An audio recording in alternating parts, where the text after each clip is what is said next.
Isso tudo tem um motivo. Quando eu começava a dar aula de filosofia, e eu já trabalhava com mágica, eu pensava que mágica e filosofia não tinha nada a ver, né? Tinha uns pedagogos que falavam, não, você tem que usar isso na sala de aula. Eu achava que ia ser uma forçação de barra, né? Fazer mágica na sala de aula. Mas eu comecei a perceber que existe uma forte ligação entre a filosofia e a mágica. Agora vem a parte mais séria, né, da explicação. Qual a relação que existe entre a filosofia e a mágica? Em primeiro lugar, o que é um mágico? O mágico nada mais é, se você for ver a definição, do que um mestre na arte de iludir. Tipo um político, só que do bem. Né? Um mestre na arte de iludir. Então, quando a gente fala mágica, a gente fala em ilusão. E necessariamente, quando se fala em ilusão, fala-se em realidade. Porque não existe ilusão sem uma realidade que possa ser distorcida. Então, quando falamos em realidade, o que a gente deve entender como realidade? É complexo, isso a gente percebe em filosofia, que a nossa definição de realidade é muito complicada, porque quais são os instrumentos que nós temos para conhecê-la? Tato, visão, olfato, paladar, audição. Instrumentos totalmente falhos e incompletos. A realidade, como vocês acham, foi criada por vocês, é criada por nós. E nós acreditamos naquilo que nós criamos. Por quê? Nós não temos acesso à realidade como um todo. Nós percebemos apenas uma parte da realidade. Por exemplo, observe esse dado. Se vocês olharem bem esse dado, pergunto a vocês, quantas faces desse dado vocês conseguem enxergar ao mesmo tempo? Agora é duas. Agora duas. Se eu fizer assim, vocês conseguem enxergar até 3 ao mesmo tempo. Alguém consegue enxergar mais de 3 faces ao mesmo tempo? Não, a não ser que você seja um tubarão martelo, né? Que eles olham, você vê dos 2 lados ao mesmo tempo. Não tem. Você não consegue perceber mais de 3 das 6 faces de um dado ao mesmo tempo. Ou seja, nós só temos acesso à metade da realidade. E olhe lá, porque nós não temos acesso à parte interna do dado, por exemplo. Mas afinal de contas, quem precisa saber o que tem dentro de um dado, né? Faz alguma diferença. Ai, Deus!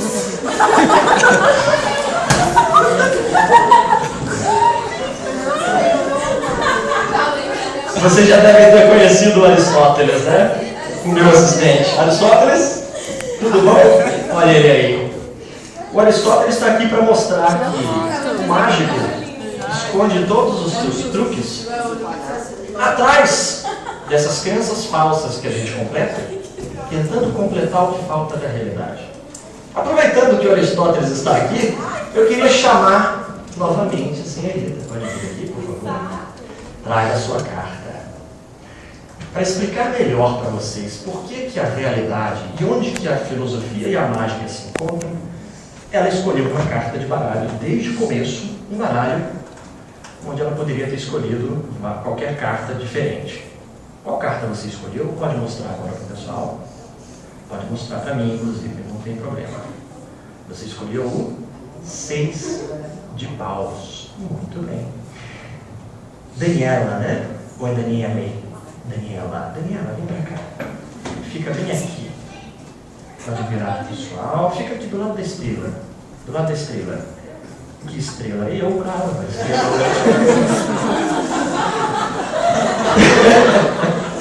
Você vai ficar aqui, porque desde o começo eu havia entregue para o Aristóteles uma previsão, muito antes de vir aqui. Eu sabia que eu ia encontrar uma moça, chamada Daniela, que ela ia escolher uma carta. Daniela, perdão. É porque a previsão foi escrita. Eu sabia que ia encontrar com você, você ia escolher uma carta e que seria exatamente o 6 de paus. Não é verdade, Aristóteles? Tudo bem, você pode mostrar para o pessoal qual foi a previsão que eu entregue para você? Olha só. 6 de paus. Foi essa mesma carta que você escolheu? Bem, pessoal, uma salva de palmas para Aristóteles. Tudo bem, Aristóteles? Pode voltar para a sua caixinha. E pode voltar para a sua caixinha, Aristóteles. Ah, esqueci, tá com essa mania agora. Tem que dar tchau pra ele, senão ele não entra. Dá tchau para Aristóteles. Tchau, Aristóteles! Tchau, não sei onde que ele arranjou essa mania. Mas de qualquer forma, obrigado pela participação. Pode voltar para o seu lugar, esse meus aplausos. Aí vocês devem estar pensando, pô, que legal, olha, mágica, que difícil que deve ser fazer isso. Não é nem um pouco difícil. Eu vou mostrar para vocês como é simples de fazer. O bom mágico nunca revela seus truques, mas nós temos aqui um motivo nobre, que é o conhecimento e a aprovação de vocês. Então eu vou mostrar como se faz. De fato, saber que carta alguém vai escolher é muito difícil. Afinal de contas, você tem 54 cartas diferentes. 52 e 2 coringas. Muito bem. É realmente difícil quando você tem 52 cartas, mas muito fácil quando são todas iguais. 6 de paus, 6 de paus, tudo 6 de paus, só tem 6 de paus. Aí é muito fácil, entende? É fácil saber que ela vai escolher 6 de paus. Aí, mas vocês devem estar pensando, mas espera aí, você mostrou o baralho todo. Não, eu mostrei baralho com cartas diferentes. Eu mostrei as únicas 5 cartas diferentes que eu deixei na boca do baralho. O que mostra o que eu havia falado desde o começo, que nós temos acesso a apenas uma parte da realidade, que no caso foram 5 cartas, e o resto a gente completa. A partir de 5 cartas que vocês viram, que eram diferentes, vocês tiraram uma conclusão sobre o baralho todo. A partir de apenas 3 faces de um dado, vocês tiram a conclusão sobre o todo. E, por exemplo, embaixo não tem números e dentro vocês sabem que é a casa do Aristóteles. Afinal de contas, nós completamos as informações que faltam para termos uma noção de completude. E é daí que surgem tantos modelos filosóficos, é daí que surgem tantos modelos científicos, tantas teorias, porque nós fazemos isso o tempo todo, a todo instante, nós tiramos conclusões a partir de uma parte pequena da realidade que a gente percebe.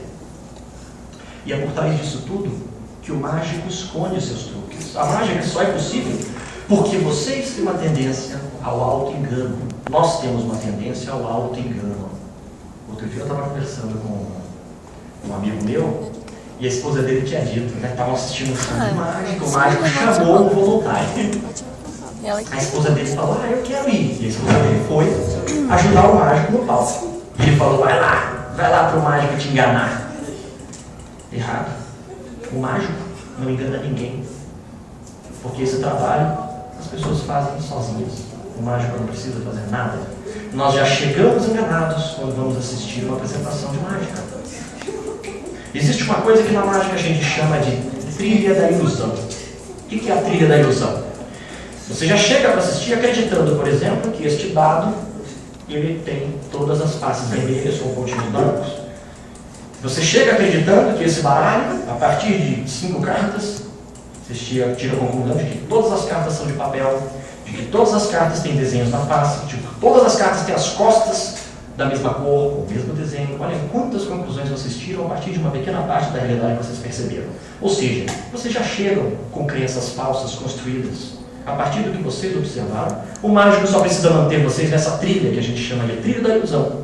Vocês vão se manter enganados lá, eu só preciso que vocês não saiam dessa trilha. Agarrar? Não, algumas eu não posso revelar. Mas todas elas seguem a mesma lógica. Vocês chegam enganados, eu só não posso deixar que vocês saiam dessa trilha. Se vocês se desviarem, vocês desconfiam. É por isso que o mágico realmente profissional, ele sabe que nunca se fala, quando vai fazer uma mágica com cartas, eu tenho aqui um baralho normal. Eu não posso dizer que eu tenho um baralho normal. Porque ao dizer que eu tenho um baralho normal, na mágica, a omissão é igual à afirmação. Se eu não disser nada, eu disser para você, embaralha. A pessoa não vai desconfiar, mas se eu disser, eu tenho aqui um baralho normal, a pessoa desconfia, ela vai querer conferir. Porque ela já estava enganada, você alertou a ela que isso poderia não ser normal. Então, nesse sentido, meus queridos, o mágico esconde os seus truques atrás das nossas falsas crenças.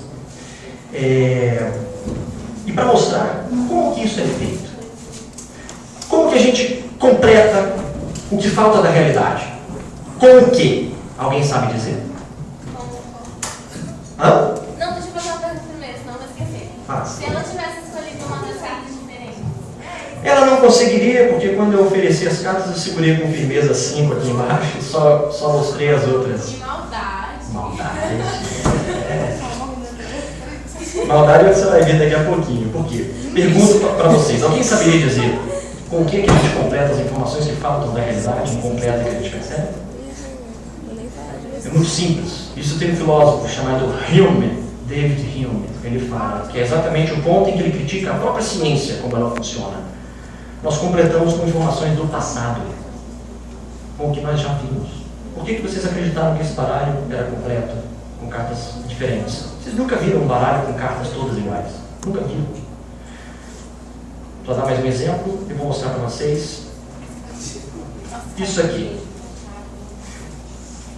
Eu descobri que tem uma forma de fazermos um dado usando apenas uma folha de papel. Como que se faz? Muito simples. Você desenha um ponto de um lado, 2 do outro, 3 do outro, 4 do outro. Entendeu? Você tá tomando. 1, 2, 3, 4. É muito fácil. Essa é muito simples e mostra bem como a nossa percepção é falha e como o nosso acesso à realidade é limitado. Quando eu mostro, prometo, não é para sair revelando por aí não, hein?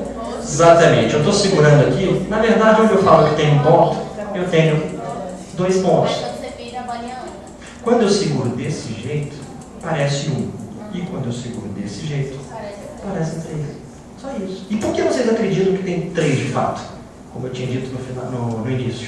Vocês nunca viram no passado nenhum dado com 2 pontos dispostos desse jeito. Então a mente de vocês, no automático, porque isso é feito no automático, completa um ponto que falta, acreditando que existe um ponto escondido aqui. Do outro lado, a mesma coisa. Quando eu mostro para vocês que eu tenho o número 2, na verdade eu tenho 3 pontos. Quando eu seguro desse jeito, parecem 2. Quando eu seguro desse jeito, parecem 4 pontos. Viu como é fácil?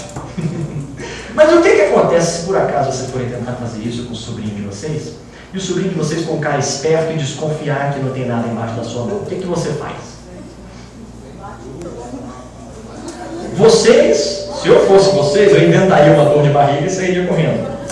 Mas como eu sou mágico, eu dou um estalo e mostro o 3º ponto. E do outro lado é a mesma coisa. Se alguém desconfia que não tem nada aqui embaixo, eu dou mais um estalo e mostro o 4º ponto. Ei, mas não tinha 4. Não, claro que não. Mas o bom mágico não pode fazer um dado com apenas 4 pontos, porque isso não existe. Então o bom mágico tem que fazer aparecer o 5 e também o 6. E se vocês acham que estão vendo alguns pontinhos a mais, o que eu tenho a dizer sobre isso é, entre a ilusão e o que há de real, existe apenas uma coisa: a filosofia.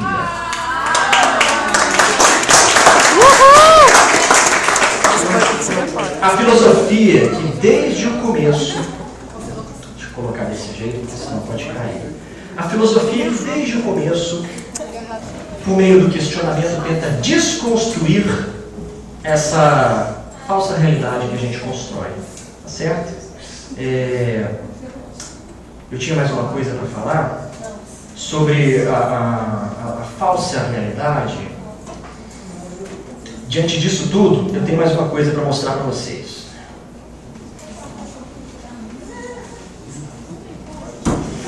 Assim, antes de mostrar, completar as informações que faltam, isso não acontece porque nós somos burrinhos, de forma alguma.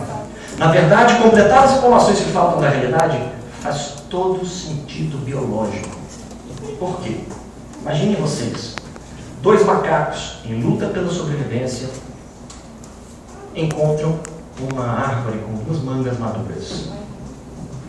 Com fome, o primeiro macaco joga uma pedra e se alimenta com a primeira manga.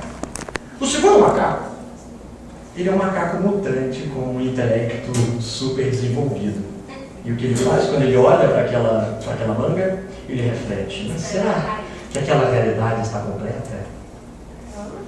Será que aquela manga não está, na verdade, toda podre por dentro da casca? Eu só vejo uma parte da realidade. Será que na verdade o outro lado da manga não está toda boa? Nessa hora o primeiro macaco já está comendo a segunda manga e se perguntando o que esse macaco está fazendo. Pergunto a vocês, qual deles vai conseguir deixar descendentes?